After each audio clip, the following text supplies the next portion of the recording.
Hello, Year 7. Welcome to Lesson 2 on Mole Reactions. The topic that we're looking at today links up with what we did last week on chemical reactions and physical changes, the burning of fuels, which we looked at last lesson, as well as the names of some of the equipment which you learned about at the start of September. Hopefully, this lesson will encourage you to think about reactions in everyday life and give you the opportunity to try a couple of them at home.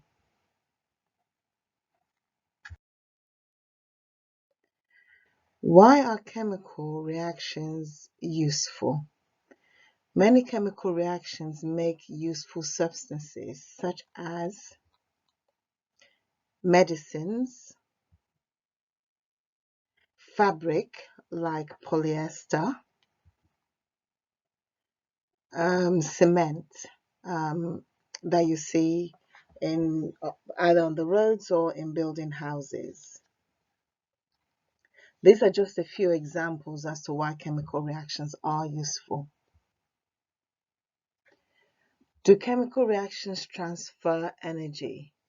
Is this true or false? Chemical reactions transfer energy, true or false?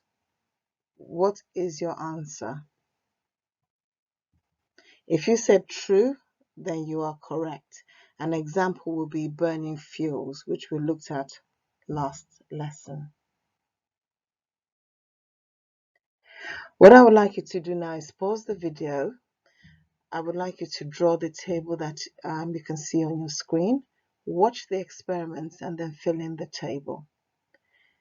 You are going to write down the signs of chemical reactions that you see in the experiments that have been done in school. And also the signs of a physical change. So if you think it's a chemical reaction, write down all the signs that you see. And if you think it's a physical change, write down those signs that you do see.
You have been learning about chemical reactions and the signs that a chemical reactions have taken place or is taking place.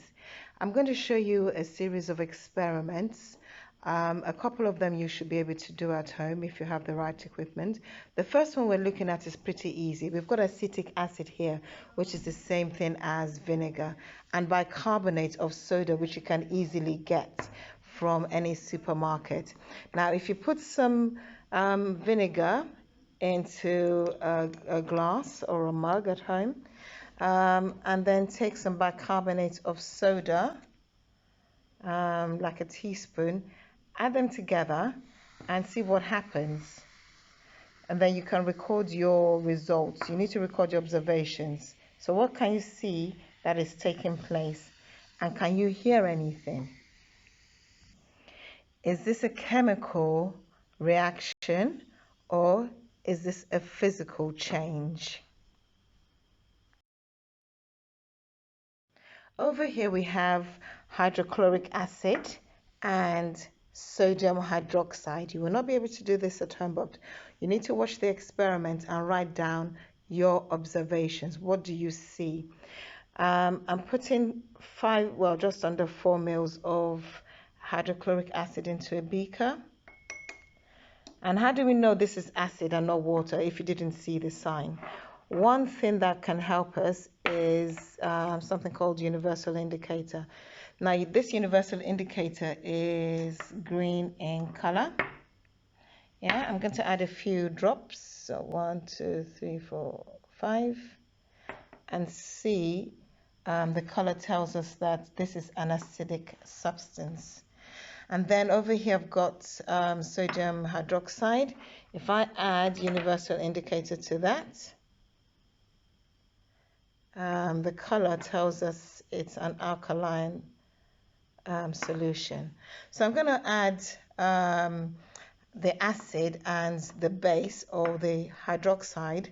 I'm going to add them and we will see what happens. So I'm going to add a bit at a time and then mix.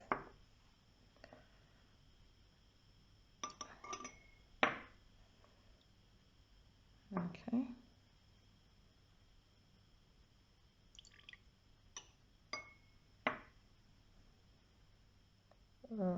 As you can see, the color has changed.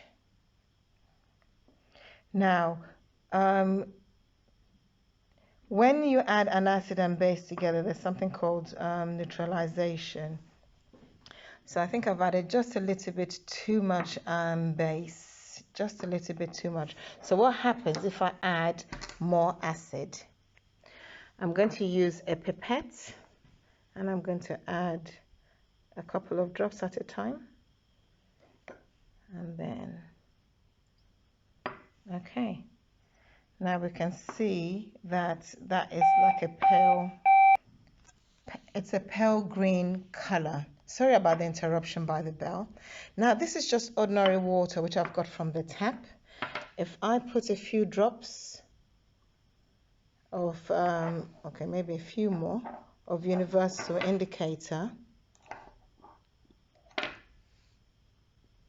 you can see that the color of water, or the pH of water, we can see it's a pale green, and this tells us that it is neutral, because the color of a pH 7 is neutral. And what we have done here is neutralize hydrochloric acid with sodium hydroxide, and we get the same color. Okay. Again, write down your observations. Is this a chemical reaction or is it a physical change? The third experiment, this involves heating up copper carbonate. It is this nice green color.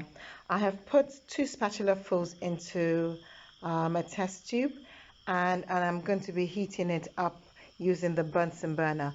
I want you to again to record your observations, and you could also guess what you think might happen. Now, when you started the academic year in September, you did about burning Bunsen burners. It's on the safety flame. We do not heat anything on the safety flame. And then we've got the blue flame. It is very difficult to see. Just bear with me. If I put, let me move this out of the way. If I put this paper, you can just about see the color. And this is why we always put things on the safety flame if we're not using the Bunsen burner, because you may not be able to see it and you don't want to get burnt. Okay, now this flame, this is like a medium flame. We use this for heating liquids. In this instance, we are heating a solid, so we need the roaring flame. Okay, see how it has changed again? Look at the flame. Okay, so I'm going to heat this up. Hold on. Okay, so watch what happens to the green copper carbonate. Okay. See how it is changing color. Okay, I'm going to switch the Bunsen burner off. So I'm removing it from the clamp stand, and I'm just going to pour it on here so that you actually see the difference in color. Okay, so we have gone from this vibrant green color. If I put it side by side, and when we heat it up, we get this black color. Okay, is this a chemical change or a chemical reaction or a physical change? The last experiment involves putting hydrochloric acid, about 3 ml, into a test tube and measuring the temperature. The temperature here is 25 degrees C. Sorry, 24 degrees C.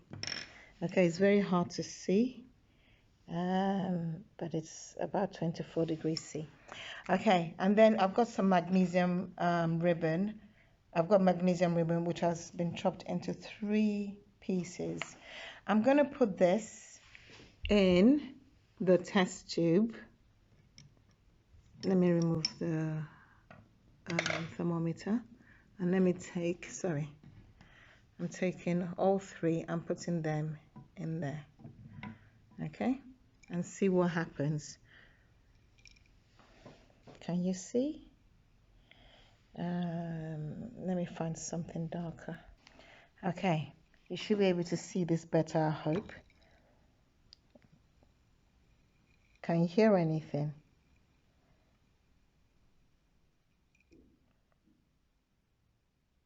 Okay, I can see some bubbles, and let's feel it feels just a tiny bit warm. I'm going to put the thermometer back in, and we'll see what the temperature is then. Okay, I hope you can see the bubbles better.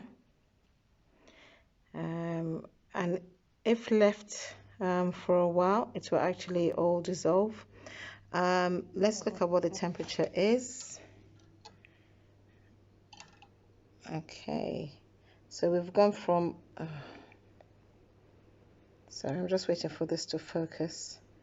We've gone from about 20, it was 24 degrees before, and now it is 26 degrees. So there's been a slight increase in temperature. Okay, so is this a chemical reaction or is it a physical change? Okay, the last experiment, and this one is one that you can do at home, is to get a bar of chocolate. You can ask your parents to buy you one, maybe your favorite one, and just tell them it's needed for a science experiment. This is true. This is the only one that I do have with me in school. Actually, it's not mine, it's Mr. Deaton's. I borrowed it from him. You could get a bar of chocolate. I'm not going to open it because it's not mine. And then melt it, put some in a bowl and melt it. And then leave it to cool, maybe for 10 minutes. Come back, put it in the fridge and then come back. Is that a chemical change or a physical change? And once you've decided, if you get the correct answer, then you deserve to eat that the chocolate that you melted. Okay. Okay, this brings us to the end of our experiments, and I would like you to have done the worksheet that talks about whether it's a chemical change or a physical change and how you know. Bye. Some chemical reactions are very slow. Can you think of any? An example is rust. Another one is rotten food. If chemists want to speed up a reaction in the lab, they can use substances known as catalysts. These make the reactions go quicker, but they are not used up themselves. So at the end of your reaction, you will get your catalysts back. Now, these are the answers to the experiment that I asked you to watch. The X's mean that there was either no sign of a physical change or no sign of a chemical reaction. And I hope you got them all correct.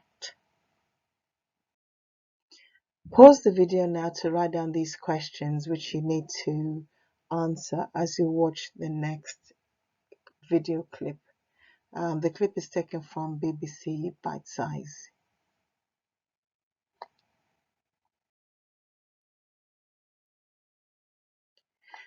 These are the answers to the questions. I hope you got them all right. If you did, well done. If you got less than 3, then I suggest you watch the video clip again. We've come to the end of the lesson. Write down 2 things that you have learned today.